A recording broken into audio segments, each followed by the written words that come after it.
So good morning.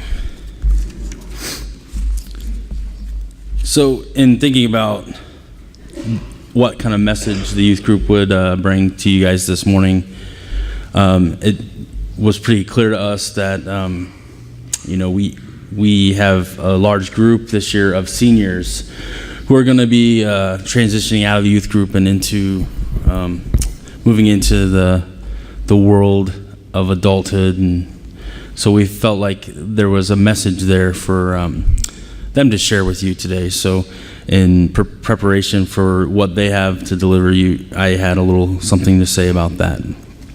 I was doing some thinking on my life, and just a couple of years ago, 18 to be exact,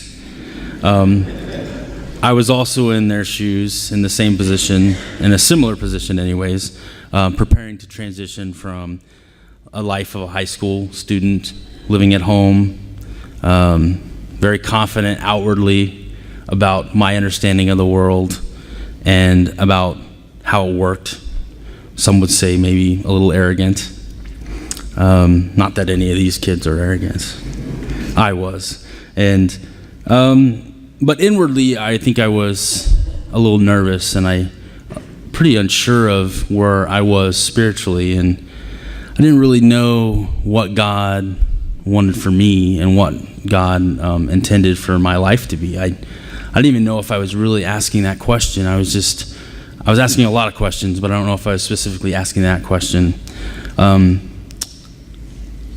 I was preparing to go into a world of adult living away from home, having a pretty steady job that I had to maintain on my own, and didn't have my parents encouraging me to get up and go to work.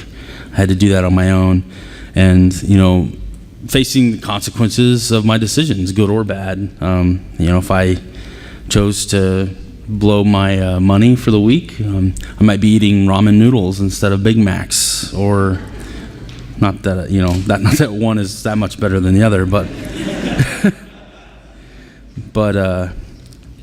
or if I overslept for work or school, I had to face my boss or face the consequence of possibly losing credit at school, and maybe not being able to make that up and suffering the consequence and the struggle of that. I also had to be facing creditors, and borrow some money or take out a loan or get a credit card, and those calls are coming to me now, and I'm having to deal with those people and pay those bills. So it's a lot of change, and there's a lot of learning in that, but there's also a lot of growth that hopefully comes to that. And I know that all these young people are going to be facing that here soon, as if some of them are already starting to face those things. But I also remembered back that, as I was at that time, that it seemed like every few months at that time in my life, there was a new occasion for some adult in my life to come up to me and pat me on the back and say, "Welcome to the real world," whether it be graduation. And I was like, man, I keep re-entering the real world here, but the real world, I think, was that thing inside. In hindsight, the real world really was the spiritual world because everybody faces those things, the bills, the responsibility of a job, the responsibility of an education, the decisions to be in relationships or not to be in relationships.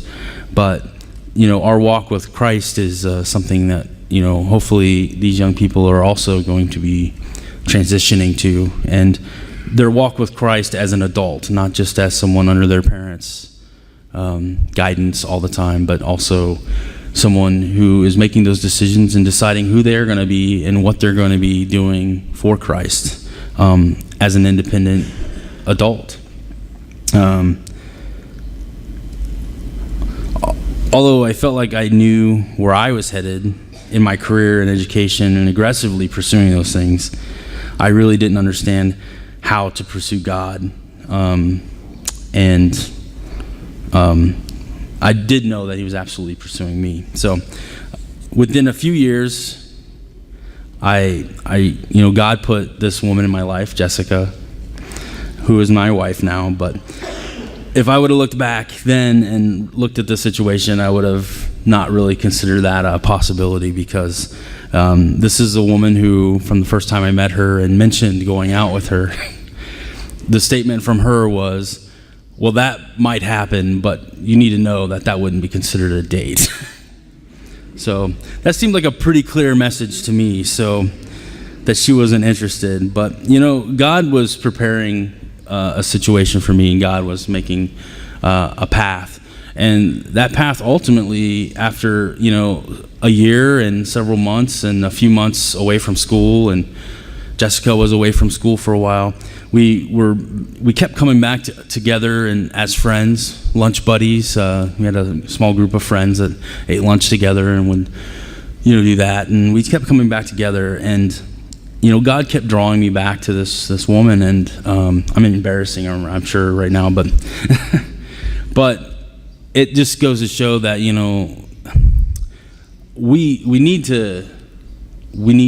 guys need to be considering these things, because if you're asking the question, God will definitely give you an answer. And here we are 15 years later.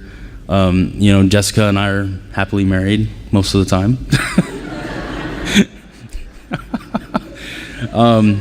But we have a wonderful family. We have a wonderful church home where I pray and hope every day that God's using me in the lives of these young people, and called to us to this ministry.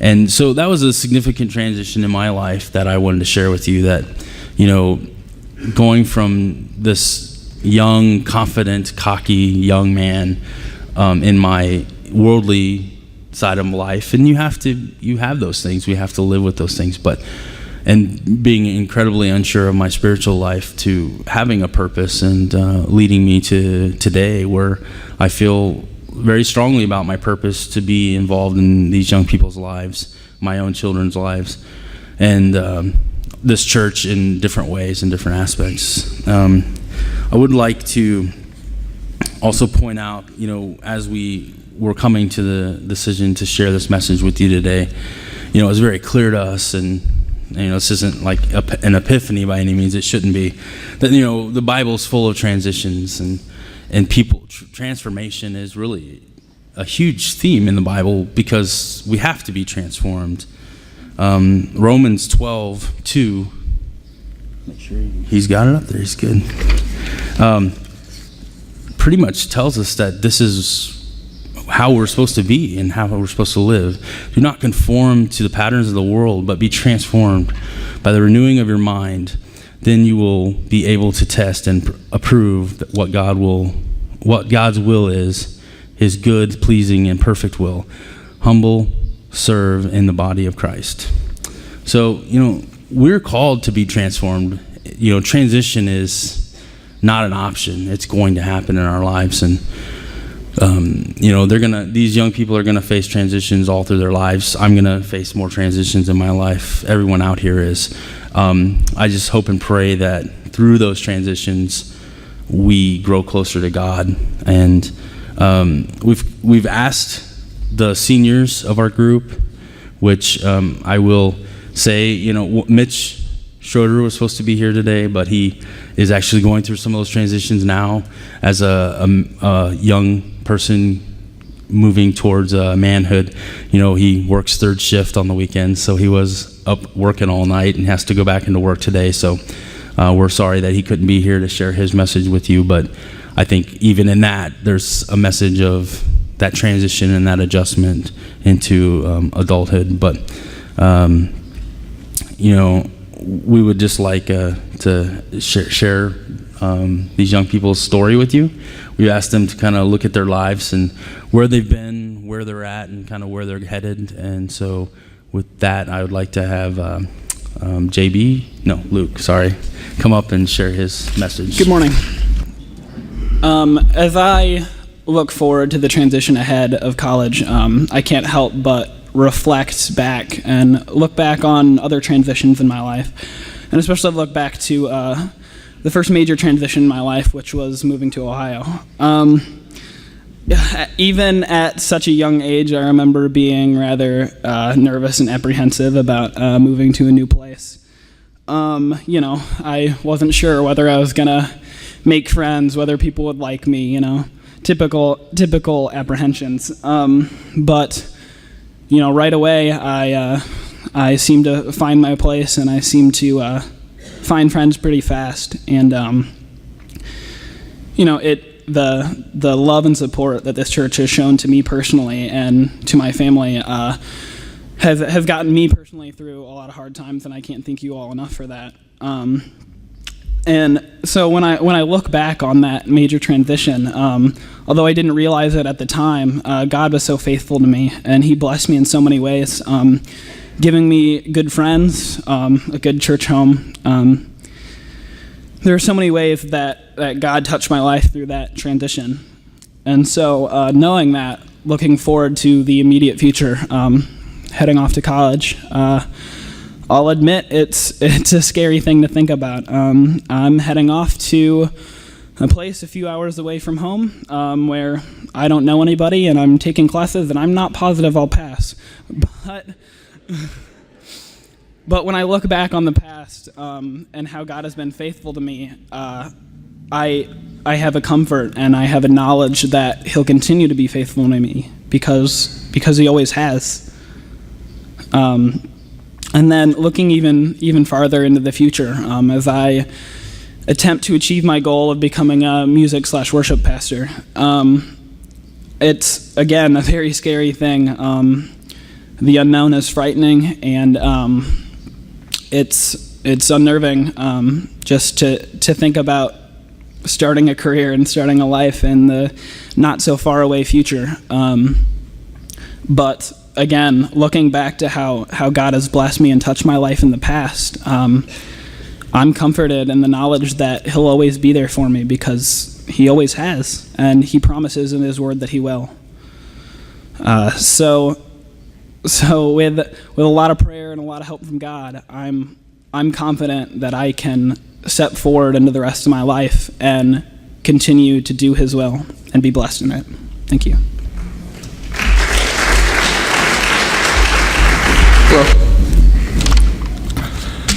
Well, today I'm 18. As of today, I can buy cigarettes, lottery tickets, get a credit card, work more than 20 hours on a job, sign for myself on permission slips, and many other things. That is a very big transition for me. In a week or so, I'll be graduating high school, and then this fall I'll be attending college. And how they've let my friends and I go from asking to use the restroom to making huge career decisions is beyond me. But through all of that, there's something that I know I'm sure of through all the change. I'll still be going here, attending church, and also have all of you, my church family, backing me up with those decisions. When I think of some of the transitions that I went through before today, the first one that comes to mind is Saul. Believe it or not, when I was in junior high and up until about the end of my first half of high school, I was pretty hateful, kind of a jerk, and blamed a lot of people for my own problems. And now that I think about it, it was probably a little more than just that teenage angst. And for whatever reason, I had a lot of anger towards people, and it wasn't just the normal irritation that my mom says I get from her. It was kind of a genuine feeling, and I took it out in very bad ways sometimes. But when I started youth group, I enjoyed it, and it helped a lot. And a few years ago, we went to this youth rally called Acquire the Fire, and it kind of resaved me. When we came back from it, I wasn't a completely different person. I didn't leave a heathen and come back just perfect, but it definitely set in motion the changes that needed to be made. Now I would like to think that I'm a more loving person, more understanding. I'm more patient, and those transitions wouldn't have happened without the help of my family, without the help of the church, and without the help of God. Now, with the transition of Saul. I didn't persecute a group of people in the name of my faith, but there was that you couldn't say that there wasn't an anger that needed to be put in perspective, and I understand that I had a lot of anger that wasn't put in perspective until kind of recently. And I understand the need for the transition to Paul, who was once hateful as Saul, but now trying to be loving like the God that loved him and loves me. Thank you. Hello. I think my whole life has just been one giant transition after another, moving everywhere around the world and changes all the time and everything. But one of the biggest spiritual transitions in my life, I think, was when I started going to Young Life, which is this kind of high school organization. It's Christian, and they have all these like fun, crazy activities, and then afterwards they always have a message. Like, for example, last week they made this huge bubble thing out of all these plastic bags, and then everyone got into it, and then they gave a message, and then they got out this huge hammer and started smashing like pop bottles and mayonnaise cans and teriyaki sauce and spraying everywhere. It was just insane, and like everyone was, it was kind of nasty, but like, and then they have all kinds of different things that they do. But when I first started going to Young Life, I think one of my biggest fears was rejection, because I saw this, it seemed like perfect people running these things, and I was like, I'm just such a pathetic, sinful person. Why would they want me to come to this thing? And I was just so scared, and I almost didn't go. But then I was talking to my Young Life leader like about a year after I started going, and I said, did you know that when I first started going to Young Life, I was like scared of going, and I didn't think you'd want me? And she said, no, we take everyone. And it was just, it really taught me that Jesus takes everyone. It doesn't matter who you are, what you've done, anything. I mean, you could be anyone, and Jesus will take you where you are. And you don't have to be fixed. Jesus fixes you. It doesn't, like, you don't have to do any work to come to Jesus. And I think there's a Bible verse, Romans 8:35.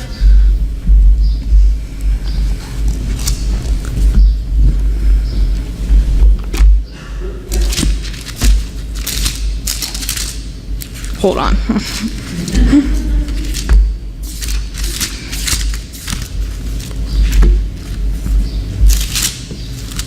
I had it.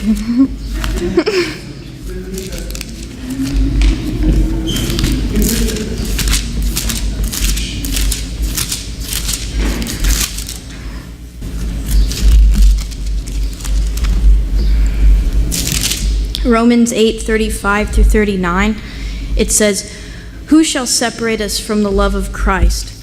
Shall trouble or hardship or persecution or famine or nakedness or danger or sword? As it is written, for your sake we face death all day long. We are considered as sheep to be slaughtered. No, in all these things we are more than conquerors through him who loved us. For I am convinced that neither death nor life, neither angels nor demons, neither the present nor the future, nor any powers, neither height nor depth, nor anything else in all creation will be able to separate us from the love of God that is in Christ Jesus our Lord. Nothing. Thank you.